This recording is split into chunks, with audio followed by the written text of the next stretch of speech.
It's tips time. Welcome to Training Intervention Program for Behavior Change, Tips for Behavior Change. I am your psychologist and behavior specialist, Geraldine Garwood. Today, I decided to provide tips to identify child sexual abuse. So, breaking news coming to us from Emily Shields, Hotline, Jamaica. Pediatrics representative has reported that there has been an increase in child sexual abuse during the COVID-19 pandemic in Jamaica. Dr. Curtis Price indicates that there has been a 70% increase in child sexual abuse, especially among our girls between the ages 3 to 12 years. This is alarming.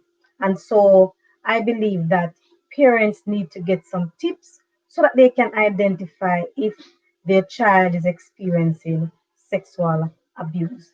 But first, let us look at what is involved in sexual abuse. And so, sexual abuse is one, touching the child, clothed or unclothed, in any sexually inappropriate manner. Two, possessing images of the child, pornography. Three, forcing the child to masturbate. Four, engaging in any kind of sexual acts in the presence of the child, and that includes also watching porn. Five, taking, downloading, or sharing any images of the child without any clothes. So for parents who may want to take a picture of their child having a bath and exposing that child on social media, that is considered to be child sexual abuse. Five, penetration of the child, penetrating the child. Six, not taking measures to ensure the child is not exposed to any sexual content, any inappropriate sexual acts, and any form of pornography, right?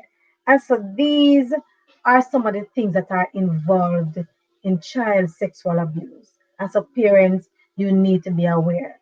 But note that children who are abused are generally fearful of sharing that information.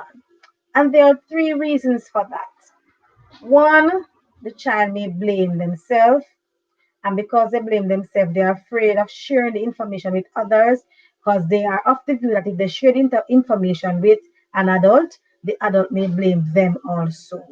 Two, the child may be threatened, or the lives of the child's parents are threatened, and so the child may also fear to share the information. And three, the child may care for the abuser because the abuser can be an uncle, a brother, a stepbrother, a cousin, a father, a stepfather, a mother, a sister. And therefore, because they care for the person and they don't want the person to get in trouble, they may be fearful of sharing the abuse. And so I want to provide us with some tips because it is important that parents are on high alert, especially because our children are at home. They need to be on high alert to evaluate if their child is actually experiencing sexual abuse. And so, my first tip is you observe for behavioral problems. So, changes in behaviors, rather. So, if the child becomes extremely aggressive or withdrawn or clingy, begin to wet their bed or having nightmares, this is something to send your antenna up that this child may be experiencing sexual abuse. Two, avoid the abuser. If the child doesn't want to be left in the company of a particular person, do not force your child, but talk with your child and try to understand why they do not want to be left in that person's company. Because that person could very well be the abuser. And so they may avoid the abuser, right? The person may be coming to your house, and as the child see the person comes in, the child run and hide, or the child go to a different area so that they are not in the presence of the child. Now, parents, I am not saying to you that everybody who comes to your house and your child may be fearful or run away that that person is an abuser. I am saying that this tip with this tip, you have to be very cautious and you have to talk with your child and always evaluate a situation and do not take anything for granted. Three, sexual inappropriate behavior. The child may begin to display sexual inappropriate behavior. Four, physical problems. The child may begin to have sores in the genital and the anal areas. The child may have STIs, sexual transmitted infection, and of course, there can be pregnancy. Five, problems at school. Grades become lowered, serious academic performance, can't concentrate on schoolwork. Six, very important, giving clues. The child may begin to drop hints here and there. They may begin to give clues.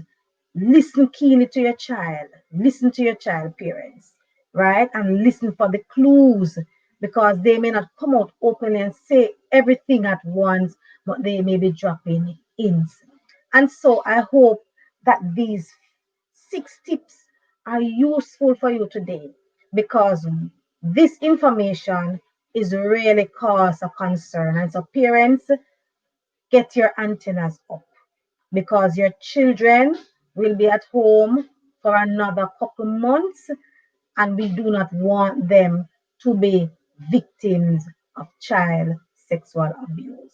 That's it for tips for behavior change for today. Please subscribe to my channel and leave your comment in the comment section. And also, you can share what other topics you would want to be discussed during the COVID-19 pandemic. That's it. Tips for behavior change.